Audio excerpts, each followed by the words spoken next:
जय हिंद साथियों, कैसे हैं आप? आशा करता हूं आप अच्छे से हैं। साथियों, पिछले वीडियोज़ में मैंने वर्ण, अक्षर, स्वर और व्यंजन पर विस्तृत व्याख्या की थी।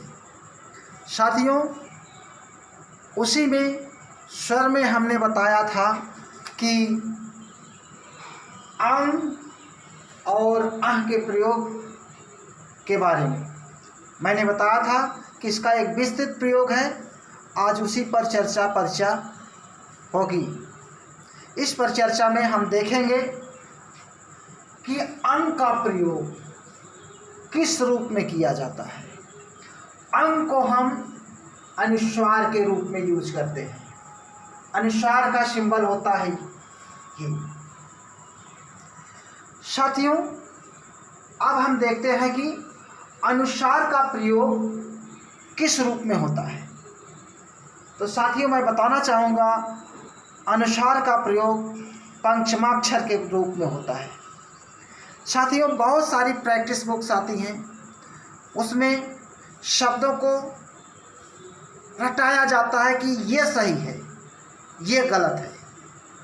साथियों, एक बढ़िया चिकित्सक वह होता है जो सबसे पहले रोगों की जड़ तक जाता है और रोग को जड़ से समाप्त करता है। तो हम बहुत प्रैक्टिस नहीं कराएंगे, आपको वो नियम बताएंगे जिससे आपको बहुत सारा वर्ड्स सीखना ही नहीं होगा कि यह सही है या यह गलत है। आप खुद जान जाएंगे कि सही कौन है और गलत कौन है। तो साथियों, आते हम देखते हैं कि अनुस्वार का प्रयोग पंचमाक्षर के रूप में कैसे होता है। साथियों, हमने यहाँ व्यंजन को लिखा था पूर्व में। अब यहाँ पर हम देखेंगे पंचमाक्षर का प्रयोग पांचवें अक्षर के रूप में किया जाता है। ये पंचम अक्षर एक सूत्र के माध्यम से पिरोया गया है कि क, च, ट, त, प, और इस क, च, ट, त, प का पंचम अक्षर ये होते हैं। और नियम हमारा कहता है कि हम इस वर्ण के साथ, क वर्ण के साथ हम ये पंचम अक्षर यूज ही करते हैं, अन्यथा नियम के अनुसार वह गलत होता है। साथियों, एक छोटी सी कहानी बताएंगे। एक बच्चे को एक टीचर ने कहा कि ये सामान ले जाकर तुम अपने पापा को दे दो या अपने परिवार को दे दो। तो बच्चा क्या करता है, वो सामान ले जाकर के नियम का पालन करते हुए अपने परिवार को ही देता है। बीच में अगर कोई मिल जाता है, कहता है कि ये सामान मुझे दे दो, तो बच्चा मना कर देता है, कहता है कि ये आप मेरे परिवार के नहीं हैं। तो यही नियम है कि क के परिवार का पांचवा अक्षर आपका ये है और च के परिवार का पांचवा अक्षर ये है, ट के परिवार का पांचवा अक्षर ये है, त के परिवार का पांचवा अक्षर ये है और प के परिवार का पांचवा अक्षर ये है। और नियम यही है कि जब हम अनुस्वार का प्रयोग करेंगे यानी अंग का प्रयोग करेंगे तो किस रूप में होगा, यानी अपने इस परिवार में, अन्यथा वह गलत माना जाएगा। चूँकि हम लिखने के आदी हो चुके हैं, इसलिए वह प्रचलन में आ गया है। लेकिन जब नियम की बात होती है साथियों, तो हमें पंचमाक्षर के रूप में ही प्रयोग करना चाहिए। अब देखते हैं, कंपटीशन में ऐसे ही शब्द पूछे जाते हैं। जैसे यहाँ पर दिनांक दे दिया गया और इसमें कहा गया कि पंचमाक्षर के रूप में कौन सा वर्ड यूज किया गया है। तो हम तो देखेंगे कि इसमें तीन ही सब वर्ड है। पंचमाक्षर समझ ही नहीं पाते हैं। और कभी कभी प्रश्न पूछता है कि दिनांक ये सही है या अन्य प्रकार से दिनांक लिख देता है, कौन सही है। तो साथियों, आज एक चिकित्सक की भांति उसका ऑपरेशन होगा और गारंटी है साथियों, कोई भी कमी नहीं बचेगी। केवल वीडियोज़ को पूरा देख लें, फिर आपको मोटी मोटी किताबें नहीं पढ़नी पड़ेंगी, ये मेरा दावा है। अब देखिए साथियों, दिनांक ये सही नहीं है, ये सही है। अब न किस परिवार का है? न है। अब दिनांक, दिनांक ये देखिए, ये न परिवार का नहीं अपितु क परिवार का, उस अक्षर के बाद वाले शब्द का। क का पंचमाक्षर कौन हुआ? अंग।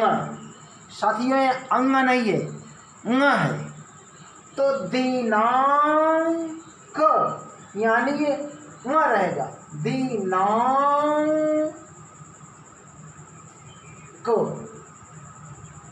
दिनांक।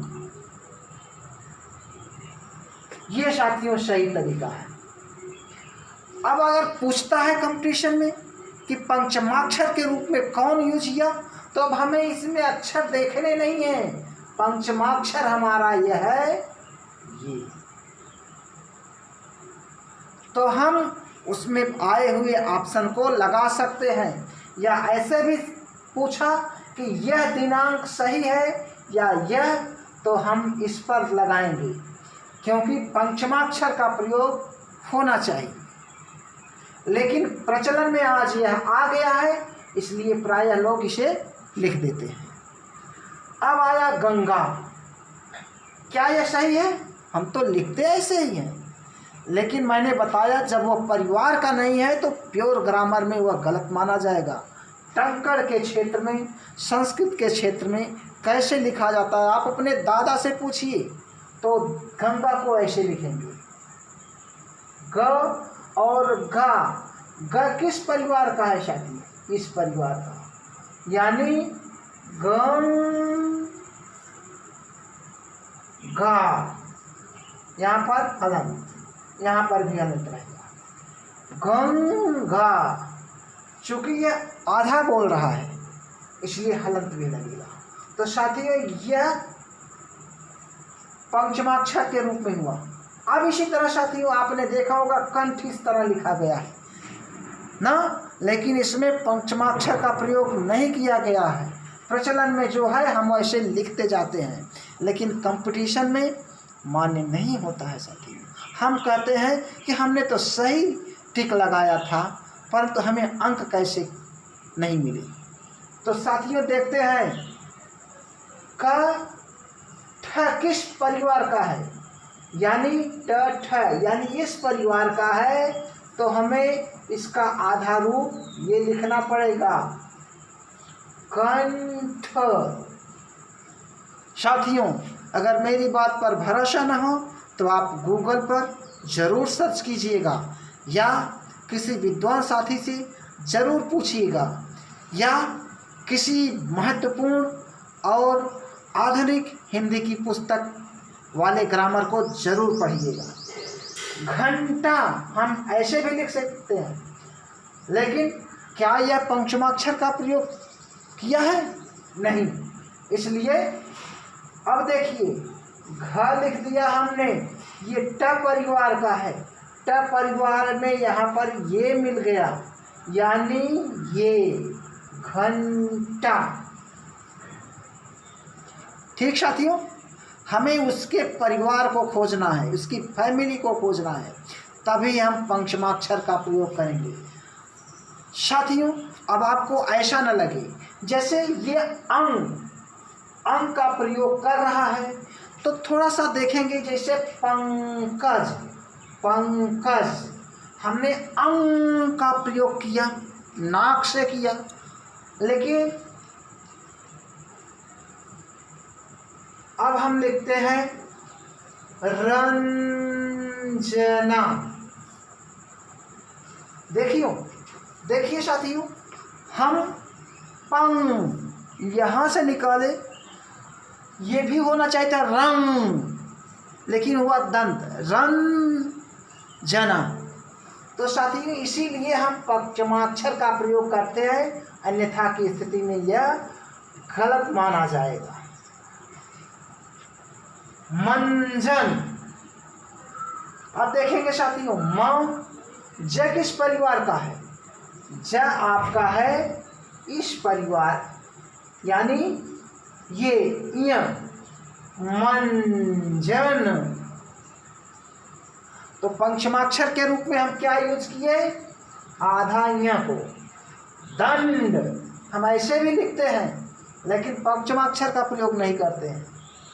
दंड, ड किस परिवार का है? ये देखिए ड इस परिवार का, तो हम यहाँ लिखेंगे आधा ड, दंड। इसको हम साथियों दंड नहीं पढ़ते हैं, जबकि दंड ये नहीं है, दंड। हम नियम का फॉलो करते हैं। चंचल, अब ये च देखिए साथियों किस परिवार का है? च, यानी य परिवार का है। तो चंचल, चंचल।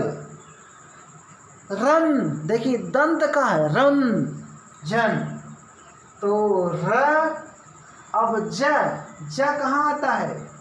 यहाँ से आता है, रन जन।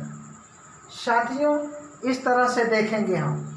कंचन हम प्रायः ऐसे ही लिखते हैं और प्रचलन में भी है, मैं इसे सिरे से खारिज नहीं करता हूँ, लेकिन क्या हमने पंचमाक्षर का प्रयोग किया है?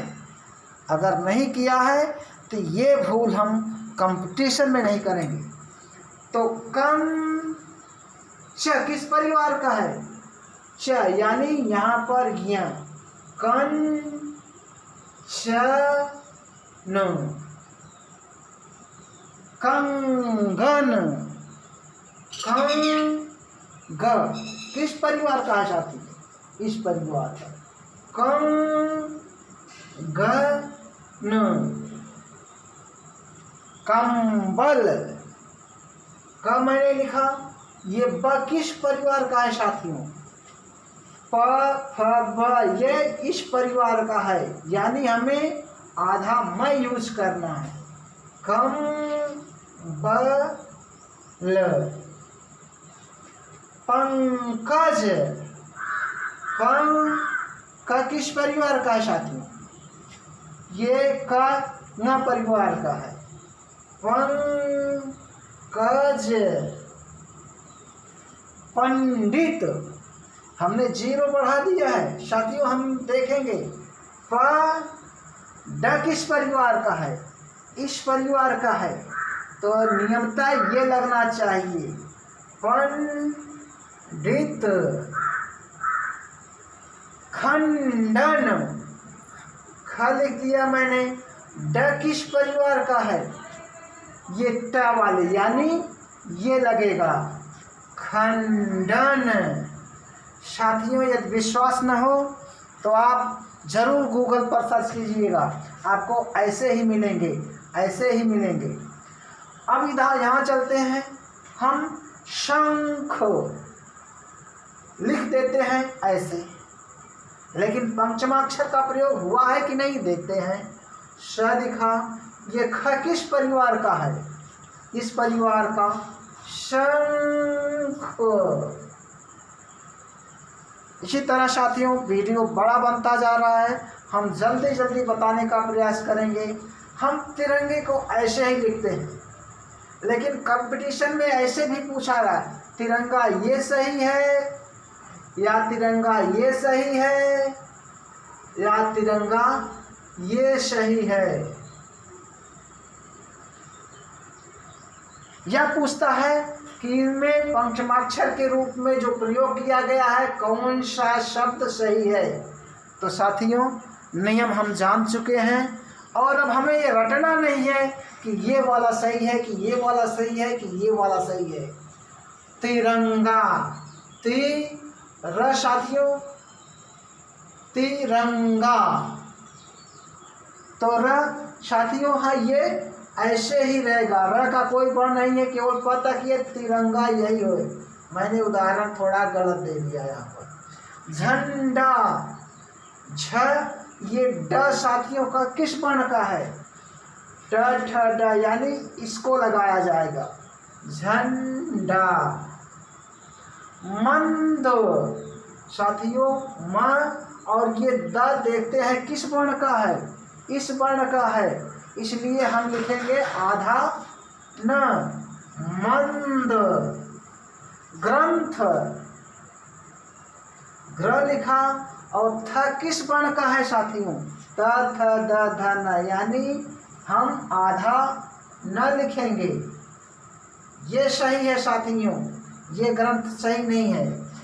दंत, मैंने साथियों यहाँ पर सही लिख दिया है, यहाँ पर त तो द लिखा, त है तो आधा न, दंत। साथियों गलत लिखना भी बड़ा महान काम होता है, यहाँ मैं गलत नहीं लिख पाया, सही ही लिखा। चंपा, यहाँ पर मैंने ये देखिए अनुस्वार का प्रयोग किया है तो च लिखा। प साथियों म का परिवार का है, इसलिए चंपा। इस तरह से होगा, ये सही है, लेकिन हम प्रयोग में उसे लाए हैं और उसी तरह से लिखते जाते हैं। अंधा साथियों आ लिखा, ध ये किस परिवार का है? इस परिवार का है, यानी हम आधा न लिखेंगे, अंधा। आरंभ, आ लिखा, र लिखा, भ किस परिवार का है साथियों? भ इस म परिवार का है, इसलिए हम आधा म लिखेंगे, आरंभ। अंत, आ लिखा साथियों, त इस परिवार का है, यानी आधा न लिखेंगे, अंत। पतंग, पतंग, घ किस परिवार का है? इस परिवार का है, इसलिए पतंग। ठीक साथियों, एक चीज याद रहे साथियों, इसे पतंग हम ऐसे भी लिख सकते हैं, पतंग, ऐसे भी करके लिखते हैं। तो साथियों यह भी अगर आए इस तरह से तो वह भी सही होगा। इसी तरह साथियों कंटक, क लिखा, ट किस परिवार का है? ट इस परिवार का है, तो हम आधा ल लिखेंगे, कंटक। साथियों जरूर चेक कीजिएगा इसे। और इसी तरह कंबल, क लिखा, व इस परिवार का है, इसलिए हम आधा म का प्रयोग करेंगे, कंबल। डंठल, ड लिखा, ठ ट परिवार का है, इसलिए हम आधा ड़ लिखेंगे, डंठल। इस तरह से साथियों हम देखते हैं वांग्मय, तो वांग ग परिवार का है, तो हम अंग ये वांग्मय। बंदूक, ब लिखा, द किस परिवार का है साथियों? ये न परिवार का है, तो आधा न लिखेंगे, बंदूक। रंग, रंग ग किस परिवार का है? इस परिवार का, तो र लिखेंगे, न लिखेंगे, ग लिखेंगे। तो इस तरह से साथियों हम पंचमाक्षर के रूप में इनका प्रयोग करते हैं, लेकिन ये रूप क च ट त प वर्ण पर ही लागू होता है। इसके बाद जो आपके वर्ण आते हैं य र ल व, इस पर यह नियम काम नहीं करता है साथियों। इसे हम डायरेक्ट वैसे ही लिखेंगे जैसे संयम। हम इसमें इस वर्ण का, इस परिवार का यूज नहीं करेंगे। संस्कार, संयोग, संजोग, संलाप। तो इस तरह से साथियों हमने देखा कि पंचमाक्षर के रूप में हम यहाँ पर 5वें अक्षर का प्रयोग करेंगे, वही सही नियम है साथियों। अब हम कंपटीशन में हमें रटना नहीं है कि कौन सा कंठ सही है, ये कंठ सही है या ये कंठ सही है या ये कंठ सही है, कौन सा सही है हम जान गए हैं, हम परिवार का फॉलो करेंगे। तो साथियों, आशा करता हूँ कि आपने इस वीडियो को पूरा देखा और आपकी समझ में आ भी गया है। साथियों, एक विनती है, यदि आपको यह वीडियो अच्छा लगा हो तो अपने हाथ को रोकिएगा नहीं, इसे अपने सभी ग्रुपों में भेजिएगा ताकि कंपटीशन से जुड़े हुए सारे बच्चे कुछ लाभान्वित हो जाएं। साथियों, इससे आपका कुछ पैसा नहीं खर्च होता है, आप केवल सब्सक्राइब बटन पर जाइए, सब्सक्राइब कीजिए, घंटी आएगी, घंटी पर दबाइए, ऑल लिख कर आएगा, ऑल दबा देंगे, इसका मतलब आप हमसे जुड़ गए हैं। अब जितने भी वीडियोस हम बनाएंगे, सारे वीडियोस की नोटिफिकेशन आप तक यूट्यूब पर पहुंचती रहेगी। तो साथियों, जब निःशुल्क आपको ये अच्छी चीज़ मिल रही है तो आपको बहुत बड़ी कोचिंग संस्थाओं में जाने की कोई ज़रूरत नहीं है। साथियों, इस वीडियोस को अपने बच्चों तक, कंपटीशन वाले छात्रों तक ज़रूर पहुंचाइए। आपका बहुत बहुत आभार, धन्यवाद।